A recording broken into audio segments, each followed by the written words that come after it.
ఈ కూటమి ప్రభుత్వం వచ్చిన గాడి నుంచి మనం చూసుకుంటూ వస్తే రైతులందరికీ ఇబ్బంది పడే పరిస్థితి. మొదట మినుము అమ్ముకునే రైతే జగన్ గారి ప్రభుత్వం చివరిలో అమ్ముకొని దాదాపు 9,500 నుంచి 10,000 దగ్గర అమ్ముకున్నారు. ఈరోజు 6,500 7,000 దాకా వచ్చే పరిస్థితి. అక్కడ నష్టపోయామనుకుని మళ్ళా పంటలకు వెళ్తుంటే వీళ్ళు మద్దతు ధర ఎక్కడ అడుగుతారో అని మొదట నీళ్ళ దగ్గర ఇబ్బంది పెట్టారు. అంటే ఎడిక్వేట్గా వాటర్ ఉన్నా కూడా సరిగ్గా అడ్మినిస్ట్రేషన్ చేయక నీళ్ళు అందించని పరిస్థితి. సరే నీళ్ళు అందించలేదని మేము కాగితాలు అందరం ఎవరి కాళ్ళం కలెక్టర్ గారికి వచ్చి అర్జీలు ఇచ్చుకున్నాం. మెల్లగా కొద్దిగా నీళ్ళు అంది. సర్లే నీళ్ళు అందినాయి కదా, నీళ్ళు అందాక ఎరువులైనా సరిగ్గా ఇస్తారనుకుంటే ఈరోజు ఎరువుల పరిస్థితికి ఎట్లా అంటే అచ్చెన్నాయుడు గారు ఎంత నీచంగా మాట్లాడతారంటే, మనం బఫే భోజనం పెడితే లైన్లో వెళ్ళి తినమా? తిండి గురించి తప్పితే మనకి దేని మీద దృష్టి లేదు. అన్నా క్యాంటీన్ల ముందు పడి తినటమే తెలుస్తుంది. ఆ అన్నం తయారవ్వాలంటే ముందు రైతుకి ఎంత ఇబ్బంది పెడతామని చూసుకునే పరిస్థితి లేదు. ఈరోజు రైతులందరూ నుంచుని కొట్టుకుని యూరియా తీసుకునే పరిస్థితి ఎందుకు వస్తుంది? ఇంకా ఘోరమైన పరిస్థితి చెప్తా. తెలుగుదేశం నాయకులు రాత్రికి ఒక లారీ సరుకు వస్తుందంటే యూరియా, రాత్రికి దాంట్లో కొన్ని కట్టలు వాళ్ళ ఇళ్లలోనో వాళ్ళకి నచ్చిన చోట దాచేసుకుని ఎవడైనా అసలు మామూలుగా ఆర్బీకేలో పెట్టేవాళ్ళు. ఆర్బీకే అంటే జగన్ గారి పేరు కనపడుతుందని నిర్వీర్యం చేస్తారు, వదిలేయండి. పిఎస్సిఎస్ దగ్గర పెట్టకుండా ఆయన పోటుగాడైతే ఆ పోటుగాడి పంచాయతీ దగ్గర తీసుకుని వాళ్ళ ఇంటి దగ్గర పెట్టి కొన్నేమో నచ్చిన రైతులకు ఇచ్చుకుని కొన్నేమో డబల్ రేటుకి త్రిబుల్ రేటుకి అమ్మే పరిస్థితి.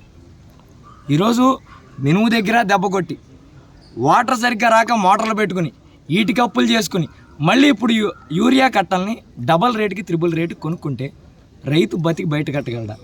ఇదే ప్రశ్న మేము అడిగితే చంద్రబాబు గారు మాట్లాడే మాట ఏంటో తెలుసా? యూరియా అడిగితేనేమో యూరియా వేస్తే ఆ పంట వండిన అన్నం తింటే క్యాన్సర్ వస్తుందని చెప్తున్నాడు. అలాగే ఇవన్నీ అసలు వ్యవసాయమే మానేయండి, కమర్షియల్ క్రాప్సే పండించండి. మిర్చి, టొబాకో ఇట్లాంటివి పండించండి. లేకపోతే 2 ఆవులు కొనుక్కోండి. ఒక ఆవుకేమో 8,000 అంట, ఒక ఆవుకేమో 15,000 అంట. అంటే మనకి హెరిటేజ్ వ్యాపారం ఉందని ఆవుల్ని పెట్టి చేసేసి వ్యవసాయాన్ని రద్దు చేస్తే ఏం తిందాం చివరికి? అంటే ఒక ముఖ్యమంత్రి స్థానంలో ఉన్న ఆయన వీలైతే రైతులకి ధైర్యం చెప్పాలి. నేనున్నాను, ఇప్పుడు కొరతగా ఉంది, మెల్లగా మీకు సర్దుబాటు చేస్తానని ఎంత తొందరగా వీలైతే అంత తొందరగా. వీలైతే ఆ రోజు మనకు గుర్తుండే ఉంటుంది, కరోనా సమయంలో వ్యాక్సిన్స్ అనేవి సెంట్రల్ గవర్నమెంట్ సరిగ్గా ఎడిక్వేట్గా ఇవ్వకపోతే మనం వేరే దేశాల నుంచి కూడా తెప్పించుకున్న పరిస్థితి జగన్మోహన్ రెడ్డి గారి ప్రభుత్వంలో జరిగితే ఈరోజు యూరియా కూడా ఒకప్పుడు పోనీ చైనాతో అంటే సంబంధాలు లేవు, ఇప్పుడు చైనాతో సంబంధాలు బాగున్నాయి కదా, యూరియా తెప్పించవచ్చు కదా, డబ్బులు పెట్టి కొనొచ్చు కదా. మన స్పెషల్ ఫ్లైట్లకి, స్పెషల్ హెలికాప్టర్లకి లేదా మనం సరదాగా పెట్టే కార్యక్రమాలకి లక్షలు కోట్లు ఖర్చు పెడతాకుందే ఏ రైతుకి యూరియా మీరు బయట దేశాల నుంచి తెప్పిస్తాకి ఏం అడ్డు వస్తుంది అని పవన్ కళ్యాణ్ గారు డిప్యూటీ సీఎంగా ఉన్నారు, ప్రశ్నిస్తాకే ఉన్నారు. మిమ్మల్ని ఒకటే కోరుకున్నాం సార్, చంద్రబాబు గారిని ప్రశ్నించండి సార్, రైతుల దగ్గరికి రండి సార్. ఈ రోజుకి పదవులు చేస్తున్న ఎవరు ఒక రైతు దగ్గరికి వచ్చి ధైర్యం చెప్పింది లేదు. మాకు ఇక్కడే చూసుకుంటే లోకల్ మంత్రి గారు వచ్చి కనీసం రైతుని ఎంతవరకు కలవని పరిస్థితి. ఆ పరిస్థితి పోగా మళ్ళీ సెక్షన్ 30 మీరు ఎక్కడా వినుండరండి, బందర్లో ఏమైనా కార్యక్రమం పెడితే సెక్షన్ 30 అమలు చేస్తున్నారు. అంటే దేశంలో ఎక్కడా లేనిది మా బందర్లో మాత్రం సెక్షన్ 30 అమలు అవుద్ది. అంటే 10 మంది పోగొడకూడదంట, ఎవరూ రాకూడదంట. అంటే సమస్యలు ఎవడో చెప్పగా, సమస్యలు మీరు పరిష్కరించగా జనాలకున్న సమస్యలు ఎవరు చేస్తారు? మరి మేము మా ప్రభుత్వం నడుస్తున్నప్పుడు మీరు రకరకాల కార్యక్రమాలతో జనాల దగ్గరికి వెళ్ళలేదా? రకరకాల కార్యక్రమాలతో కలెక్టర్ గారిని కలవలేదా అని మిమ్మల్ని అడుగుతున్నా. ఆ రోజు మేము మీకు డెమోక్రసీగా మీకు సరిగ్గా మీరు మీ వాయిస్ని వినిపించుకోవడానికి మీకు ఇచ్చినప్పుడు మీరెందుకు ఇక్కడ బందర్లో కొత్త రూల్ అమలు చేస్తున్నారు? భయమా? ఒకటే అడుగుతున్నా, మీరు పోలీసుల్ని పెట్టండి, ఎవరినైనా పెట్టండి, ఎవరి సమస్య అయినా వస్తే ఆ సమస్యని వినిపించే హక్కు మాకుంది. కాబట్టి ఖచ్చితంగా వైఎస్ఆర్ కాంగ్రెస్ పార్టీ తరఫున గళం వినిపిస్తూనే ఉంటామని తెలియజేసుకుంటూ, సత్వరమే కలెక్టర్ గారికి ఎవరో తప్పుడు ఇన్ఫర్మేషన్ ఇస్తున్నట్టున్నారు. పాపం కలెక్టర్ గారు ఎప్పుడైనా మాకు ఎడిక్వేట్గా ఉన్నాయి, సరిపోయినాయి, లాస్ట్ ఇయర్ కంటే ఇప్పుడు ఎక్కువ సప్లై చేస్తున్నాం అని చెప్తున్నారు. ఆ తప్పుడు ఇన్ఫర్మేషన్ ఎవరిస్తున్నారో నాకు తెలియదు, కానీ సరిగ్గా ఫీల్డ్లో తిరిగితే ఎక్కడెక్కడ రీసెంట్గా కలెక్టర్ గారు సీతారాంపురం పిఎస్సిఎస్కి వెళ్ళినట్టు తెలిసింది. అక్కడికి వెళ్ళాక రైతులకు ఎడిక్వేట్గా ఉందో లేదో ఆయనే చూశారు. కాబట్టి కలెక్టర్ గారిని ఒకటే కోరుకున్నాం, సార్ కింద ఉన్న అధికారులను నమ్మొద్దు, దయచేసి ఫీల్డ్లోకి వెళ్ళండి. ఎట్టాగో లోకల్ నాయకులు మంత్రి పదవి చేసేవాళ్ళు ఎట్టాగో వెళ్ళరు, వాళ్ళకి సంపాదన మీద ఎక్కువ యావ ఉంది. కాబట్టి దయచేసి మీరైనా ఫీల్డ్లోకి వెళ్ళి ఈ సమస్యను సత్వరమే పరిష్కరించమని రైతులందరి తరఫున విన్నవించుకోండి. మరి ఈరోజు రాష్ట్ర వ్యాప్తంగా ఏదైతే రైతులు ఇబ్బంది పడుతూ ఉన్నారో మరి ఆ సమస్యని ప్రభుత్వం దృష్టికి తీసుకుని వెళ్ళి రైతులు మొదటి నుంచి కూడా ఈ సంవత్సరం ఖరీఫ్ స్టార్ట్ అయిన దగ్గర నుంచి మరి డ్యాముల్లో వాటర్ పుష్కలంగా ఉన్నా సరే మరి సకాలంలో వాటర్ అందించక మరి అన్ని చోట్ల కూడా అంటే సముద్రానికి వదిలేస్తున్నారు వాటర్.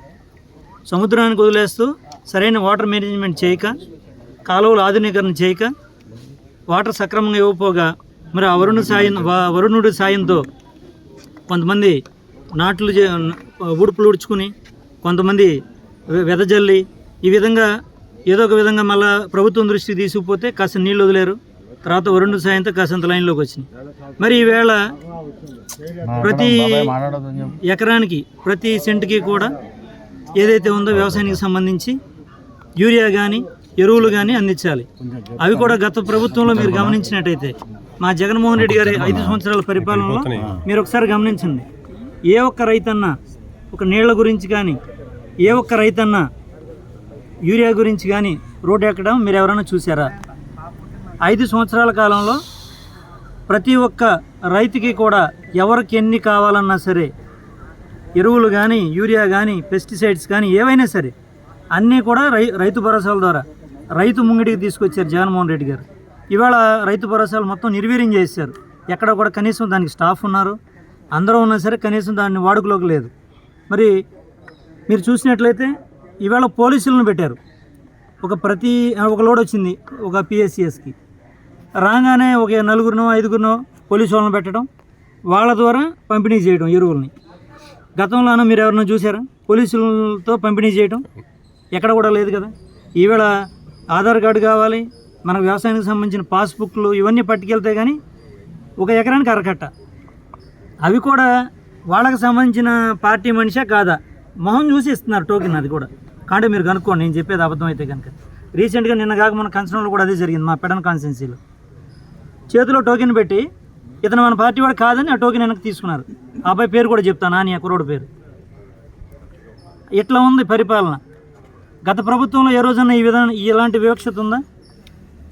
ఎప్పుడన్నా కానీ జగన్మోహన్ రెడ్డి గారు అంటే ఒక స్కీమ్సే కాదు, ఏదైనా సరే కులం కానీ, మతం కానీ, ప్రాంతం కానీ, వర్గం కానీ, వర్ణం కానీ, పార్టీతో భేదం లేకుండా ప్రతి ఒక్కరికి కూడా అన్ని స్కీమ్స్ అందజేశారు. మరి ఇవాళ ఆ పరిస్థితి లేదు. ఓన్లీ టీడీపీ జెండా పట్టుకుంటేనో లేదా టీడీపీ సానుభూతి పరుడైతేనో వాళ్ళకి ఇవి అందజేస్తూ ఉన్నారు. ఇంత దుర్మార్గమైన పరిపాలన గతంలో ఇప్పుడు చూడలేదు. మరి పెద్దలందరూ చెప్తా ఉన్నారు ఎక్కడ యూరియా కొరత ఏం లేదు, ఊరికే కావాలని వైసీపీ వాళ్ళని క్రియేట్ చేస్తున్నారని. మేము క్రియేట్ చేస్తే మీరు పోలీసుల చేత ఎందుకు పంపిణీ చేస్తున్నారు? ఇది నిజమా అబద్ధమా? మీరే చెప్పాలి. ప్రభుత్వం సాక్ష్యాలతో సహా ప్రతి ఒక్క పేపర్లో కానీ, అలాగే ప్రతి ఒక్క మన న్యూస్ ఛానల్స్ అన్నింటిలో కూడా మీరు దాదాపు మీరు చూసే ఉంటారు. ఫ్రీగా ఉంటే పోలీసులు ఎందుకు? ఎవడ కావాల్సిన వాడు వచ్చి పట్టుకుపోతాడు, రైతులే వచ్చి. అంటే మీరు సకాలంలో అంటే మేనేజ్మెంట్ లోపం. మరి గతంలో ఏదైతే ఈ వ్యవసాయ శాఖ ఉందో, వ్యక్తులు మారచ్చు, వ్యవస్థ అదే కదా. మరి గతంలో ఎప్పుడూ కూడా ఈ సంవత్సరానికి గాను ఈ జిల్లాకి ఇన్ని లక్షల హెక్టార్లు ఉంది, లేకపోతే ఇన్ని వేల హెక్టార్లు ఉంది, దీనికి ఇన్ని మెట్రిక్ టన్నులు యూరియా కావాలి అని చెప్పేసి అని మీరు ప్రాపర్గా ప్రిక్యూర్ చేసుకోవాలి కదా. చేసుకోకుండా మీ తప్పిదాలను కప్పించుకోవడం కోసం కింద నుంచి పైకి మీరే ఉన్నారు. కేంద్రంలో మీరే ఉన్నారు, రాష్ట్రంలో మీరే ఉన్నారు.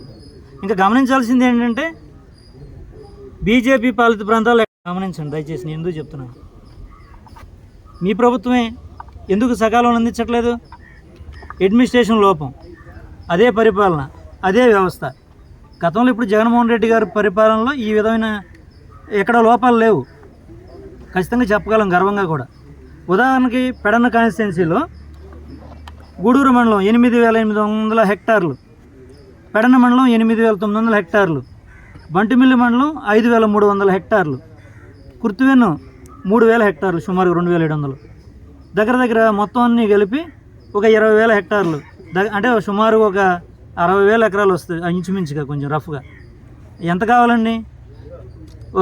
ఈ గూడూరు మండలానికి 8,800 మెట్రిక్ టన్నులు యూరియా కావాలి. పెడన మండలానికి 8,700 మెట్రిక్ టన్నులు కావాలి. మరి బంటి మిల్లుకి వచ్చేదానికి సుమారుగా ఒక 3,000 మెట్రిక్ టన్నులు. మన కుర్తువెనుకు వచ్చేదానికి 1,800-1,900 ఉంది సుమారుగా. కానీ మీరు ఎంత ఇచ్చారు? అన్నీ కూడా చూసుకుంటే కనుక 480 మెట్రిక్ టన్నులు, అంటే గూడూరుకి 480, పెడన్కి 1000 మెట్రిక్ టన్నులు. అంటే ప్రతి దాంట్లో కూడా మీరు 1500 ఇవ్వాల్సి వస్తే 1000, 1400 ఇవ్వాల్సి వస్తే 480, అలా అన్నింటిలో కోత. సుమారుగా మొత్తం కలిపితే ఎంత వచ్చింది? 2700 మెట్రిక్ టన్నులే ఇచ్చారు మీరు పెడన్లో. అంటే రఫ్గా చెప్తున్నా అధికారులకి, జిల్లా మొత్తం నేను చెప్పట్లా, పెడన్ గురించి పర్టికులర్గా చెప్తున్నాను. 2700 మెట్రిక్ టన్నులే మీరు ఇచ్చారు. ఇదిగోండి మీరు ఇచ్చిందే ఇది, ఏదైతే అగ్రికల్చర్ ఆఫీసర్ జేడీ గారు ఉన్నారో ఆయన ఇచ్చిందే ఇది ఆయన ఇచ్చిందే, నేను చెప్పింది కాదు ఇది. ఇంకెంత కావాలి సార్ ఇప్పుడు? ఇంకా సుమారుగా మీకు 2793 మెట్రిక్ టన్నులు కావాలి ఈ సీజన్కి. ఇప్పటివరకు ఇచ్చింది 2238 మెట్రిక్ టన్నులు మాత్రం మీరు ఇచ్చారు.